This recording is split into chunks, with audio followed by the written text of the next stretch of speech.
Most people think the Second World War in Scandinavia was a sideshow, a frozen footnote in the larger saga of blitzkrieg and occupation, but that could not be further from the truth, because buried beneath the snow-covered mountains of northern Sweden, well above the Arctic Circle, sat the single most important mineral deposit fueling the entire German war machine: iron ore. Without it, the Ruhr steel mills could not function. Without steel, there would be no tanks, no submarines, no artillery shells, no railway lines snaking across occupied Europe. Germany's ability to wage industrial-scale war depended on a continuous river of high-grade Swedish iron flowing south into its furnaces. And the only way to guarantee that flow, especially during the brutal Scandinavian winter, ran through the fjords of neutral Norway. This is the story of how a quiet Arctic port town called Narvik became the most strategically contested piece of real estate in the opening months of the war. It is the story of a race between two desperate empires, both Britain and Germany, to seize control of Scandinavia before the other could act. It is the story of a traitor whose name became a dictionary word for betrayal. And at the center of it all, it is the story of iron, of rock pulled from frozen earth, loaded onto trains, shipped across borders, and forged into the instruments of total war. Let me take you back to the years before the invasion, because the roots of this conflict do not begin in 1940. They begin decades earlier, in the geological lottery that made Sweden one of the most mineral-rich nations in Europe. Deep in the Lapland region of northern Sweden, far above the Arctic Circle, sit the twin mining towns of Kiruna and Gällivare. These are not places that appear on most maps. They are remote, desolate, brutally cold for much of the year. But beneath them lies one of the largest deposits of magnetite iron ore ever discovered. And this is not ordinary ore. The iron content of the Kiruna deposits averages around 68%, which is almost 3 times richer per ton than the iron found in places like Alsace-Lorraine or the Ruhr Basin. For steelmakers, this is the difference between efficiency and waste. High-grade ore means you can produce more steel with less energy, less processing, and less time. It is the raw material that every industrialized nation craves, and in the 1930s, no nation craved it more desperately than Germany. You see, Germany had a serious problem. After the First World War, the Treaty of Versailles stripped the country of most of its own iron-producing territories. The rich ore fields of Alsace-Lorraine went back to France. Significant deposits in Silesia were carved away and handed to Poland. What remained inside Germany's borders was low-grade ore, thin and impure, requiring enormous amounts of energy and chemical processing to turn into usable steel. By the late 1930s, German steel production had tripled from its pre-World War I levels, but the Ruhr mills were now importing nearly 3/4 of the iron ore they consumed, and the single largest supplier, by a staggering margin, was Sweden. The numbers here are worth pausing on because they reveal just how dependent the German war economy truly was. Between 1933 and 1943, Sweden supplied an average of 43% of all the iron ore consumed by Germany. Domestic German production accounted for roughly 28%. France contributed about 13%, at least until France itself was occupied. But it was the Swedish share that mattered most, because Swedish ore was not just plentiful, it was superior. The Kriegsmarine, the German Navy, was especially reliant on Swedish steel. Grand Admiral Erich Raeder himself described Swedish iron as an absolute necessity to the German war effort. Some historians have gone further, arguing that without this steady supply, the war itself could not have been sustained for more than a few months. Now, getting that ore out of the frozen north and into German hands was a logistical puzzle that shaped the entire strategic calculus of the early war. There were really only 2 routes available. The first was the eastern route, by rail from the mines at Kiruna and Gällivare down to the Swedish port of Luleå, which sits on the Gulf of Bothnia, the narrow body of water separating Sweden from Finland. From Luleå, ore ships could cross the Baltic Sea and reach German ports. This route was efficient and direct, but it had one fatal weakness. The Gulf of Bothnia freezes over every winter. From roughly November through May, the port of Luleå is locked in ice and no ships can enter or leave. There was a secondary Baltic option, routing ore south by rail to the smaller port of Oxelösund, about 60 miles south of Stockholm, which remained ice-free for most of the year. But Oxelösund's capacity was limited, handling perhaps 1/5 of Germany's total Swedish ore requirements at best. That left the second route, the western route, and this is where Norway enters the picture. From the mines at Kiruna, a railway line runs northwest across the Swedish-Norwegian border and terminates at the Norwegian port of Narvik, which sits on a deep fjord along Norway's Atlantic coast. Because of the warm currents of the Gulf Stream, Narvik's harbor never freezes. It remains open year-round, even in the depths of the Arctic winter. So during those critical winter months, when the Baltic was locked in ice, the only viable route for Swedish iron ore to reach Germany was by rail to Narvik, then by ship down the Norwegian coast, hugging the sheltered waters of the so-called Norwegian Leads, a chain of islands and fjords that created a protected coastal waterway running all the way south to the North Sea and onward to German ports. This is the geography that made Norway a target, not its farmland, not its population, not its military strength, which was modest at best. Norway mattered because of a railway and a port. Narvik was the bottleneck through which the lifeblood of the German steel industry had to flow for nearly half the year, and both sides in this war understood that whoever controlled Narvik controlled the ore. Now, when the war began in September of 1939, Norway declared itself neutral, just as it had during the First World War. Sweden did the same. Both nations hoped to stay out of the conflict entirely, trading with both sides impartially, riding out the storm. But neutrality, as it turned out, was not something the great powers were inclined to respect when billions of tons of iron hung in the balance. On the British side, one man understood this vulnerability better than anyone, and he was not shy about saying so. Winston Churchill, who at this point was serving as the First Lord of the Admiralty, the civilian head of the Royal Navy, had been fixated on the iron ore question from the very first days of the conflict. As early as September 19th, 1939, just weeks after the invasion of Poland, Churchill brought the matter before the British War Cabinet. His argument was devastatingly simple. Germany cannot wage this war without Swedish iron. The ore travels through Norwegian waters. If we mine those waters, or better yet, seize the port of Narvik, we can strangle the German steel industry and shorten the war by years. Sir Ralph Glynn, a British member of Parliament who studied the issue closely, went even further. He claimed that if iron ore exports were stopped entirely, the end of the war would be imminent. Churchill was not a man who let a good idea go quietly. He pushed and pushed and pushed again. He proposed mining Norwegian territorial waters to force the ore ships out into the open sea where the Royal Navy could intercept them. He proposed reviving the Northern Barrage, a vast minefield that had been laid between the Orkney Islands and the Norwegian coast during the First World War. He proposed landing troops at Narvik to occupy the port and the railway line directly. Each of these proposals was, in essence, a violation of Norwegian neutrality, and each time Churchill raised them, the War Cabinet hesitated. The legal and diplomatic implications were enormous. Britain had gone to war, at least nominally, to defend the rights of small neutral nations. Invading one of them to seize its resources was not an easy sell, even in wartime. But then, in late November of 1939, an unexpected event gave Churchill and the interventionists exactly the cover they needed. The Soviet Union invaded Finland. The Winter War, as it came to be known, sent shockwaves across Europe. Finland, a small democratic nation, was fighting for its survival against Stalin's armies, and public sympathy in Britain and France was overwhelmingly on the Finnish side. Almost immediately, the Allies began drawing up plans to send military aid to Finland. The most prominent of these plans called for an expeditionary force to be dispatched to northern Scandinavia. Troops would land at Narvik, travel along the Ore Railway through northern Sweden, and continue on to Finland to assist the Finns. On the surface, it was a humanitarian mission. But beneath the public rhetoric, the strategic calculus was clear, and frankly, it was barely concealed. Once Allied troops were on the ground in Narvik and moving along the railway, they would pass directly through the Swedish iron ore mining district. Kiruna and Gällivare would be, in effect, under Allied occupation. The iron supply to Germany would be severed. The Finland expedition was the Trojan horse, a pretext for seizing the ore fields under the guise of aiding a small nation under attack. The plan even received the support of British Prime Minister Neville Chamberlain and Foreign Secretary Lord Halifax, though both men were careful to frame the intervention in terms that avoided the more naked strategic reality. There was just one problem. The plan required the cooperation, or at least the acquiescence, of Norway and Sweden. Both nations were asked to grant the Allied forces free passage through their territories. Both nations refused. Sweden feared that allowing belligerent troops to cross its soil would provoke German and Soviet countermeasures, potentially dragging it into the war. Norway shared similar concerns. The Scandinavian nations knew exactly what was being proposed beneath the diplomatic language, and they wanted no part of it. And then, on March 13, 1940, Finland sued for peace with the Soviet Union, accepting harsh but survivable terms.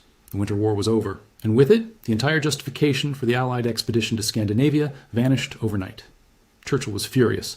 The one diplomatic opening that would have allowed Britain to place troops on the ground near the ore fields had slammed shut. But he was far from finished. The iron ore question had not gone away. It had only become more urgent. Meanwhile, on the German side, parallel fears were mounting, and they were being stoked by some very alarming intelligence. The Germans were well aware of Allied interest in Scandinavia. Intercepted radio traffic had revealed preparations for some kind of Allied operation in the region, and Berlin was deeply concerned. But it was a meeting in December of 1939 that truly concentrated Hitler's mind on Norway. On December 14th, 1939, Adolf Hitler received a visitor in Berlin. His name was Vidkun Quisling, and he was Norway's most prominent fascist politician. Quisling had served as Norway's Minister of Defense from 1931 to 1933 before founding his own far-right party, the National Samling, or National Union. It was a fringe movement, anti-Semitic, anti-communist, openly sympathetic to Nazi ideology. In Norwegian elections, it never managed to win more than about 2% of the vote. The Norwegian public had no appetite for fascism. But Quisling had powerful friends abroad. His visit to Berlin had been arranged by Alfred Rosenberg, the Nazi Party's chief racial theorist, who had maintained regular contact with Quisling's movement. 3 days before meeting Hitler, Quisling had already briefed Grand Admiral Raeder, telling him that he was prepared to place Norwegian military bases at Germany's disposal to prevent Britain from gaining a foothold in Norway. When Quisling met Hitler, he went further. He warned the Führer that the British were planning to occupy Norwegian ports and airfields. He told him that the Allies intended to use Norway as a staging ground to cut Germany off from Swedish iron ore, and he offered himself as the man who would bring Norway willingly into the German sphere. Historians still debate how much of this was Quisling genuinely influencing Hitler, and how much was Quisling simply telling a dictator what he already wanted to hear. Either way, the effect was dramatic. Hitler, who had previously given little thought to Scandinavia, now became convinced that the iron ore supply was under imminent threat. He ordered the German High Command, the Oberkommando der Wehrmacht, to begin preliminary planning for an invasion of Norway. The first draft, a study called Study Nord, was completed by January 10, 1940. It envisioned a relatively small operation, just one army division, but within weeks the plan was expanded, professionalized, and given a more ambitious scope. On January 27th, it received its official code name, Operation Weserübung, exercise on the Weser. Now, while the Germans were quietly assembling invasion plans, an incident occurred in Norwegian waters that served as a catalyst for both sides. On February 16, 1940, a British destroyer, the HMS Cossack, intercepted a German tanker called the Altmark in a sheltered Norwegian fjord called Jøsingfjord. The Altmark was no ordinary merchant vessel. It was a supply ship for the German heavy cruiser Admiral Graf Spee, which had been sunk in the Battle of the River Plate the previous December. Aboard the Altmark were 303 British merchant sailors who had been taken prisoner when the Graf Spee sank their ships. They were being transported back to Germany as prisoners of war. The captain of the Cossack, Philip Vienne, acting on direct orders from Churchill, violated Norwegian neutrality by entering the fjord, blocking the Altmark's escape and sending a boarding party aboard. In a brief but fierce hand-to-hand fight, the British sailors were freed, and 8 German crew members were killed. The Altmark incident, as it became known, sent shockwaves through every capital in the region. For Norway, it was a humiliating demonstration that neither Britain nor Germany was going to respect its neutrality when strategic interests were at stake. For the Germans, it was proof of exactly what Quisling had warned about. The British were willing to operate inside Norwegian waters, neutrality or no neutrality. Hitler was reportedly furious when he received the news. He regarded the incident as confirmation that the Allies posed an existential threat to his iron ore supply, and he ordered that planning for Operation Weserübung be accelerated immediately. General Nikolaus von Falkenhorst was appointed to command the invasion. He was a veteran of the First World War who had fought in Finland and knew something about operating in harsh northern climates. The plan he developed was audacious in both its scale and its reliance on surprise. Germany would launch simultaneous amphibious landings at 6 Norwegian ports, stretching from Oslo in the south all the way to Narvik, well above the Arctic Circle. At the same time, Germany would invade Denmark, primarily to secure control of the airfields in Jutland, which the Luftwaffe needed as stepping stones to provide air cover over Norway. The entire operation would be supported by roughly 1,000 aircraft. The timing was everything. Hitler's military diary keeper, General Alfred Jodl, recorded entries from mid-March that reveal the Führer's state of mind. On March 13th, Jodl wrote that Hitler had not yet given the final order for Weserübung, but was actively searching for a justification. The next day, Jodl noted that the Führer still had not decided what reason to give for the exercise. The Germans wanted a pretext, something that would allow them to frame the invasion as a defensive measure rather than naked aggression. They would eventually settle on a familiar fiction. Upon arriving, German envoys would inform the Norwegian and Danish governments that the Wehrmacht had come to protect their neutrality against an imminent Franco-British occupation. Meanwhile, on the British side, the fall of Finland had not killed the interventionist impulse. It had merely redirected it. With the pretext of aiding Finland gone, Churchill pushed for a more direct approach. If they could not land troops under the guise of humanitarian aid, they would mine Norwegian waters to force the ore ships into the open sea. The operation was given a characteristically understated code name by Churchill himself. He called it Operation Wilfred, saying that since it was minor and innocent, it deserved a modest name. Operation Wilfred called for 3 groups of Royal Navy ships to lay minefields in Norwegian territorial waters. The most important minefield would be placed in Vestfjord, the channel of water leading directly to Narvik. The intent was simple: force the Swedish ore carriers out of the sheltered Norwegian leads and into the open North Sea, where British warships and submarines could intercept them. It was, in effect, a naval blockade disguised as a mine-laying exercise. The War Cabinet finally approved the plan at the end of March, and the operation was scheduled for April 8, 1940. What no one in London knew was that the German invasion fleet was already at sea. The German plan for capturing Norway was, by any measure, one of the most daring amphibious operations ever attempted up to that point. The distances involved were enormous. Narvik, the furthest target, lay over 1,000 nautical miles from German ports. The entire force would have to transit through waters dominated by the Royal Navy, which was far superior in tonnage and firepower. Surprise was not just desirable, it was essential. If the British detected the invasion fleet in open water, the operation would be a catastrophe. The assault force, heading for Narvik, consisted of 10 destroyers carrying approximately 2,000 Austrian mountain troops from the 339th Mountain Regiment, part of the 3rd Mountain Division. These were hardened soldiers, trained for exactly the kind of brutal terrain they would encounter in northern Norway. But they were packed into warships, not transports, which meant they carried only light equipment and minimal supplies. The plan depended on the German supply ships arriving at Narvik ahead of the warships to unload heavy weapons, ammunition, and provisions. If those supply ships failed to arrive, the mountain troops would be stranded at the end of the world with little more than what they carried on their backs. In the pre-dawn hours of April 9th, 1940, the German warships entered the Offotfjord, the long, narrow body of water leading to Narvik. They arrived in a blinding snowstorm which helped conceal their approach, but made navigation treacherous. Waiting at the entrance to the harbor were 2 aging Norwegian coastal defense ships, the Norge and the Eidsvold. These were veterans of an earlier era, small ironclad warships that had been commissioned at the turn of the century and were hopelessly outmatched by modern destroyers. The German commander, Commodore Friedrich Bonte, sent an emissary to the Eidsvold demanding that the Norwegian ship surrender. The Norwegian captain refused. What followed was swift and merciless. The German destroyer Wilhelm Heidkamp fired a spread of torpedoes that struck the Eidsvold amidships. The old warship broke apart and sank in minutes, taking most of her crew with her. The Norge fared no better. She managed to open fire on the German destroyers, but was hit by torpedoes almost immediately and capsized. Between the 2 ships, 276 Norwegian sailors were killed. Narvik was in German hands before breakfast. Simultaneously, landings were taking place at 5 other Norwegian ports. Oslo, Bergen, Trondheim, Kristiansand, and Stavanger all came under attack. In each case, the pattern was similar: fast-moving German forces arriving by sea and air, often achieving complete surprise. Denmark, too, was overrun. The entire country was occupied in a matter of hours, its government surrendering almost without a fight. The speed and coordination of Operation Weserübung stunned the world. But it was at Narvik that the most dramatic fighting would take place, precisely because Narvik was the prize that mattered most. The day after the German landing, on April 10th, a force of 5 British destroyers under Captain Bernard Warburton Lee pushed into the Offotfjord to attack the German squadron. The British arrived at 4 in the morning, hidden by snowstorms, and achieved complete tactical surprise. In the initial assault, Warburton Lee's destroyers sank 2 German destroyers and badly damaged 3 others. The German flagship, the Wilhelm Heidkamp, was crippled by the opening salvos, and Commodore Bonte was killed. But the battle turned quickly. 5 more German destroyers, which had been sheltering in the side fjords, converged on the British force from multiple directions. Warburton Lee's flagship, the Hardy, was hit repeatedly and driven ashore. The captain himself was killed. 2 British destroyers were sunk, and the remainder withdrew, battered but still fighting. Warburton Lee was posthumously awarded the Victoria Cross, the first of the war. 3 days later, on April 13th, the British returned in overwhelming force. This time, the flotilla was led by the battleship HMS Warspite, a veteran of the Battle of Jutland in the First World War, accompanied by 9 destroyers and the aircraft carrier HMS Furious. The remaining German destroyers, low on fuel and ammunition after the first battle, stood no chance. Over the course of a savage afternoon of fighting in the fjords, every single German destroyer at Narvik was sunk or driven ashore and destroyed.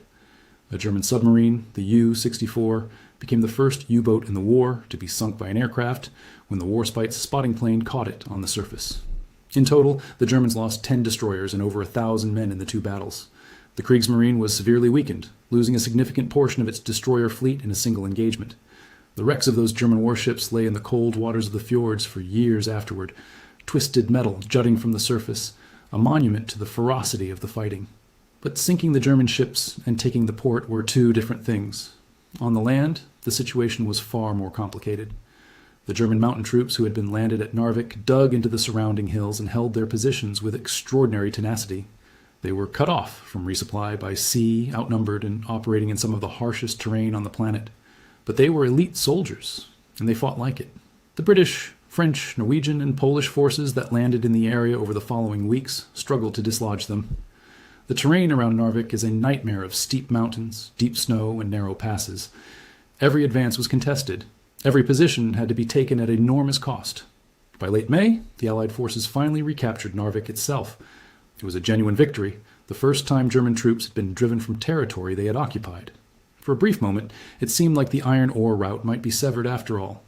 But the celebration was short-lived. Events far to the south had overtaken the Norwegian campaign entirely. On May 10th, Germany had launched its invasion of France and the Low Countries.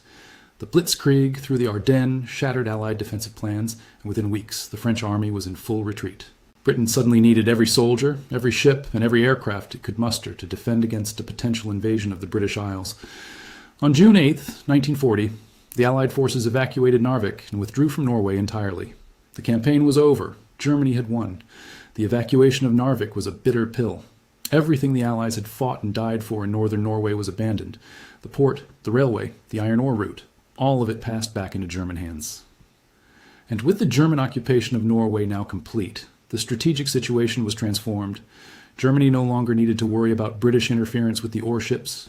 The Norwegian coast was now garrisoned by German troops. German aircraft patrolled the skies, and German naval bases in the fjords provided launching points for submarine operations in the North Atlantic. But here's the thing that many people miss about the iron ore question. The fall of France in June of 1940 actually changed the calculus significantly. When Germany conquered France, it gained direct control over the iron ore fields of Lorraine, which had been one of Europe's most productive mining regions. This new source of French iron reduced, though it did not eliminate, Germany's dependence on Swedish supplies. At the same time, the occupation of Norway meant that the Narvik route was secure and the ore could flow without interruption. Sweden, now completely surrounded by German-controlled territory, with Norway to the west, Denmark to the south, Finland allied with Germany to the east, and German naval dominance in the Baltic, had very little choice but to continue trading with the Reich. The Swedish government maintained its official policy of neutrality, but neutrality, under those circumstances, was little more than a polite fiction. Swedish iron ore continued to flow to Germany throughout the war. In some years, Sweden exported as much as 10 million tons of ore to the Reich annually. The trade sustained the German steel industry, kept the tank factories running, and fed the shipyards that built submarines. Some historians have argued that Swedish iron ore exports prolonged the war by years. Whether that is precisely quantifiable or not, the strategic importance of the ore is beyond dispute. There is also a darker dimension to Sweden's wartime neutrality that deserves examination. In 1941, when Germany launched Operation Barbarossa, the invasion of the Soviet Union, the Germans asked Sweden for permission to transport armed troops by rail through Swedish territory from Norway to Finland. This was known as the Division Engelbrecht Transit. Sweden agreed. Over the course of the war, substantial numbers of German soldiers and military equipment were transported across Swedish soil. This was a clear breach of the principles of neutrality, and it remains one of the most debated aspects of Sweden's wartime conduct. The Swedish government justified it as a necessary concession to avoid outright invasion, and there is some truth to that argument. But it is also true that Sweden profited handsomely from its trade with Germany, and that its iron ore was forged into the very weapons that devastated Europe. As for Norway itself, the occupation lasted 5 years, from April 1940 until Germany's surrender in May of 1945. Hitler, obsessed with the possibility of a British amphibious assault on the Norwegian coast, deployed as many as 350,000 German troops there, a staggering commitment of manpower that many military historians have criticized as wildly disproportionate to the actual threat. Those 350,000 men were soldiers who could have been fighting on the Eastern Front or defending the Atlantic Wall. Norway became a drain on German resources, a strategic commitment that paid diminishing returns as the war ground on. And then there was Quisling, the man who had invited the wolf through the door. After the German invasion, Quisling attempted to seize power by announcing a coup on the radio, the first attempted radio coup in history. It lasted 6 days. The Norwegian people rejected him almost universally. King Haakon VII refused to accept a Quisling government, which forced Germany to continue the military conquest by force rather than installing a puppet regime peacefully. Hitler eventually appointed Josef Terboven as Reich Commissioner to run the civilian administration, while Quisling was given the largely ceremonial title of Minister-President in February of 1942. He had no real power. He was a figurehead for a regime that his own countrymen despised. When the war ended, Quisling was arrested, tried for treason, and found guilty. On October 24th, 1945, he was executed by firing squad at the Akershus fortress in Oslo. His name, once merely obscure, had by then entered the dictionary. In English, Norwegian, and several other languages, the word Quisling became a common noun, a synonym for traitor and collaborator. It remains so to this day. Few people in history have had their name become a word, and fewer still for reasons so ignominious. Now, stepping back from the details of battles and betrayals, it is worth asking what the Norwegian campaign tells us about the broader nature of modern warfare and the role of resources in shaping grand strategy. Because the invasion of Norway was not fundamentally about ideology. It was not about Lebensraum or racial theory or the destruction of democracy. Those motivations drove other aspects of Hitler's war. But the Norway campaign was driven by something far more prosaic. It was driven by iron ore, by the cold arithmetic of industrial production, by the understanding that an army without steel is an army without weapons, and that a nation without raw materials cannot sustain a war. This is a pattern that repeats throughout history, and one that continues to shape the world we live in. Nations go to war not just for ideas, but for resources. Oil in the Middle East, rubber and tin in Southeast Asia during the Second World War, cobalt and lithium in Central Africa today. The specific minerals change, but the underlying logic remains the same. Control the supply chain, and you control the capacity for power. In 1940, that supply chain ran through the frozen mountains of Swedish Lapland, down a single railway line, and into a small Norwegian port town perched on the edge of the Arctic. Narvik, a place most people had never heard of before the war and forgot about after it. But for a few critical months in the spring of 1940, it was the most important piece of real estate on the planet. And the struggle to control it shaped the entire trajectory of the Second World War. So the next time someone tells you the Norwegian campaign was a minor sideshow, remind them of this. Without Swedish iron ore, Germany could not have built the panzer divisions that overran France. It could not have assembled the U-boat fleet that nearly strangled Britain's Atlantic supply lines. It could not have produced the artillery that rained destruction on Stalingrad and Kursk. The iron that flowed through Narvik was forged into the weapons that killed millions. And the decision to invade Norway, driven by the desperate need to secure that iron, was one of the most consequential strategic moves of the entire war. History has a way of hiding the most important stories inside the ones we think we already know. The Second World War is remembered for its great battles, its heroes and villains, its ideological struggle between democracy and totalitarianism. But beneath all of that, at the most fundamental level, it was a war of production, a war of factories and furnaces and supply lines. And the fuel that fed those furnaces, the raw ingredient without which none of it was possible, came from the frozen earth of northern Sweden, traveled by rail through a country that called itself neutral and shipped through the fjords of a nation that never asked to be part of any war. If you found this story as fascinating as I did, do me a favor and hit that like button. And if you are not subscribed yet, now is the time. We go deep on the stories that shape the modern world, the ones that sit just beneath the surface of the history you think you know. Subscribe, and I will see you in the next one.